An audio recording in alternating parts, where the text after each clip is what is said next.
Fala pessoal, beleza? Passando aqui para trazer uma informação importantíssima para você que trabalha com matriz e filiais, você que transfere mercadoria de um estado para o outro, entre uma matriz, uma filial, entre filiais, né? Isso é importante para você entender como vai ser o seu cenário a partir de 2024.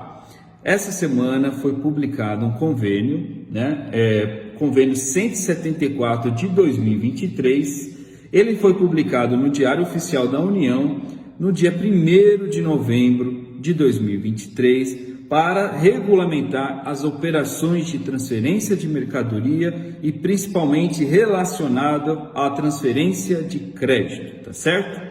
Então, esse é o assunto de hoje, esse é o assunto que eu vou trazer para vocês, mas antes de entrar no detalhe, para que você possa entender tudo isso, eu peço que você que estiver acompanhando pelo LinkedIn, YouTube e Instagram, compartilhe o vídeo, curta o vídeo, gente, dê aquele joinha para fortalecer aqui o meu canal, para que eu possa entender que esse conteúdo está sendo útil para vocês, tá certo? É dessa forma que a gente entende. E também você que estiver me acompanhando pelo YouTube, peço que faça a mesma coisa, se inscreva no meu canal para que você possa receber o conteúdo na mesma hora que eu posto, tá certo? Então vamos lá. Primeiro, antes de entrar no assunto, eu peço licença para eu tirar aqui uma dúvida que eu sempre acabo recebendo.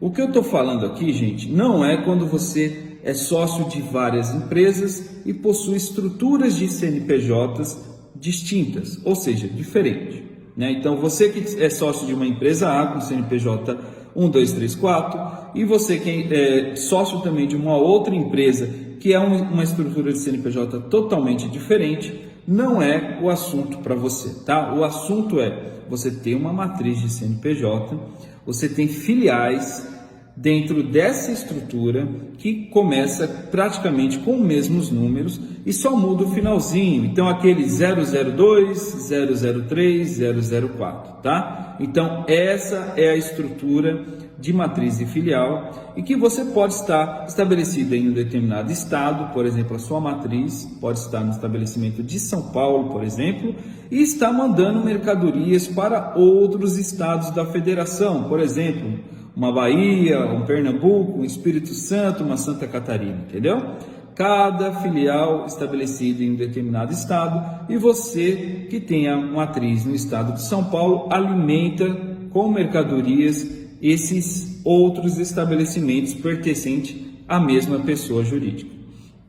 Então é o seguinte, gente, tivemos sim uma alteração, tivemos aí, é importante voltar um pouquinho no passado de como foi feito isso. A gente tinha aí uma regulamentação via lei complementar, via lei Candir, que fazia previsão de tributação do ICMS, né, nas transferências de mercadorias, mas isso sempre foi um tema de discussão no judiciário, principalmente porque as empresas entravam contra esse tipo de cobrança. Realmente não faz sentido você cobrar o ICMS sobre uma transferência de mercadoria, porque de fato, gente, não há transferência de propriedade nessa operação. Você só tira praticamente de um local, você, dono dessa empresa, tira um produto de um local e manda para outro. Então não há uma transferência de propriedade, você não está vendendo, você não está tirando de um CNPJ e entrando em outro, tá? Esse foi o ponto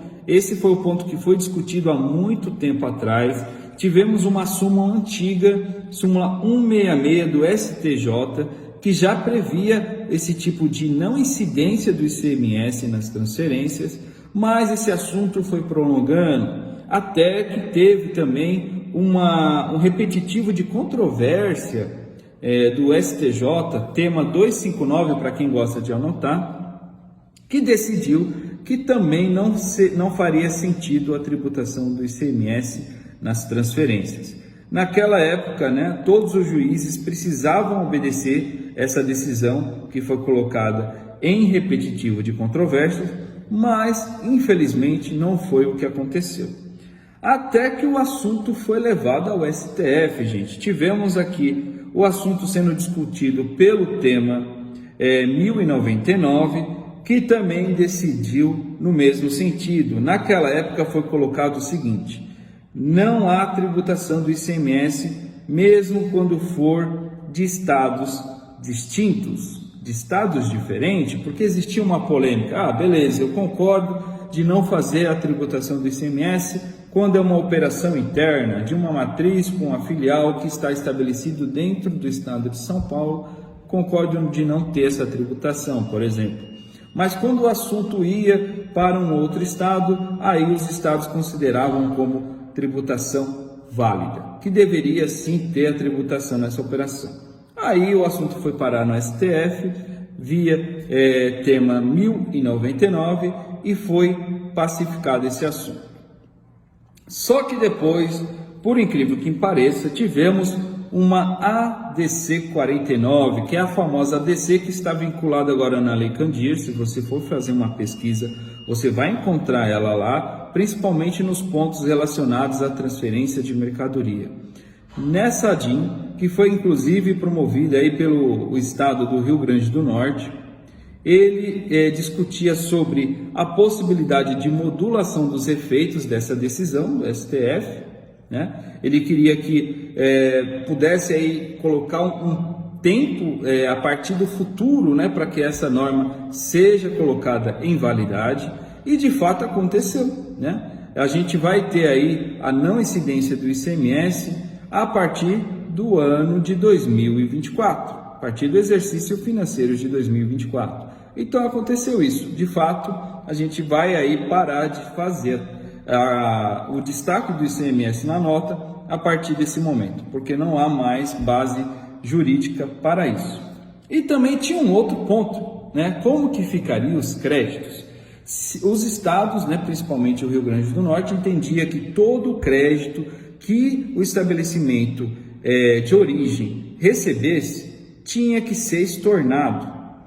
Gente, é estranho, mas é isso mesmo. Ele entendia que, já que não há incidência na saída, logo o crédito que você comprou, a sua mercadoria, não teria que ter também esse direito.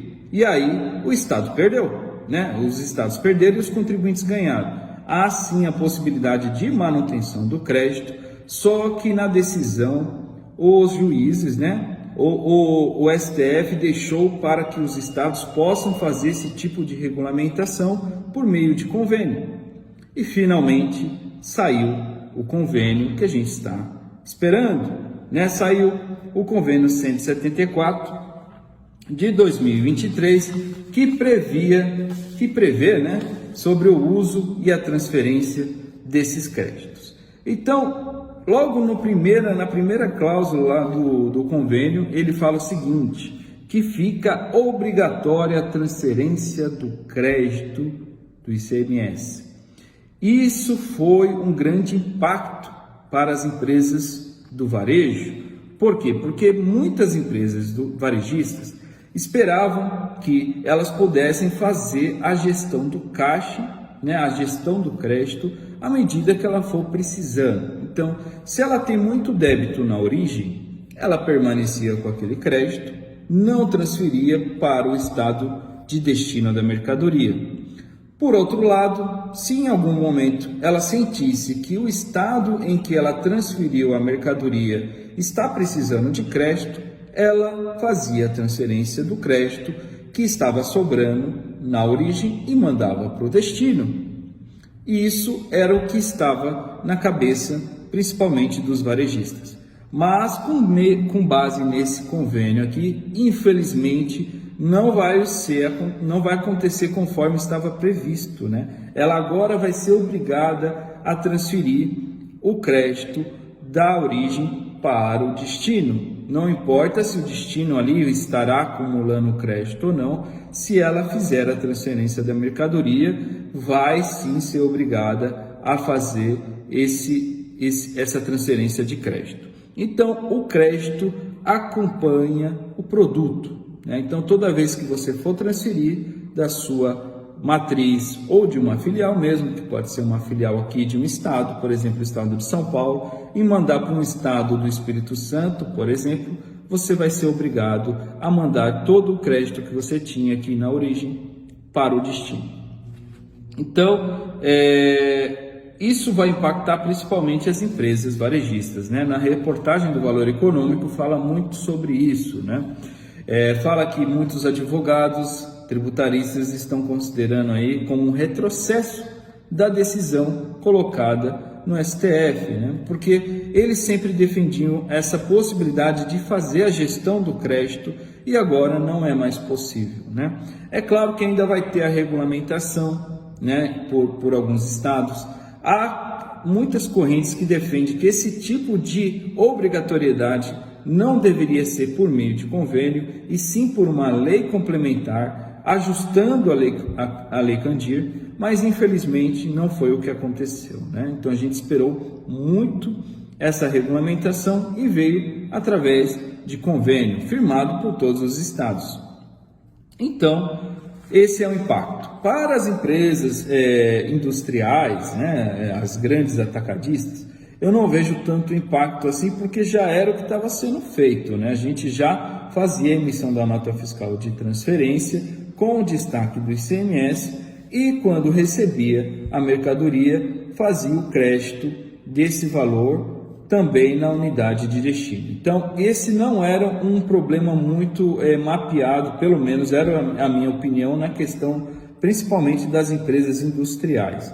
Mas no caso do varejo, né, para tentar ganhar aí fôlego, tentar fazer o equilíbrio do fluxo de caixa, muitos empresários precisam fazer aí, a cada operação praticamente, a gestão do débito, né, e confrontando com o crédito. Foi aí que teve um impacto importante para você que é varejista.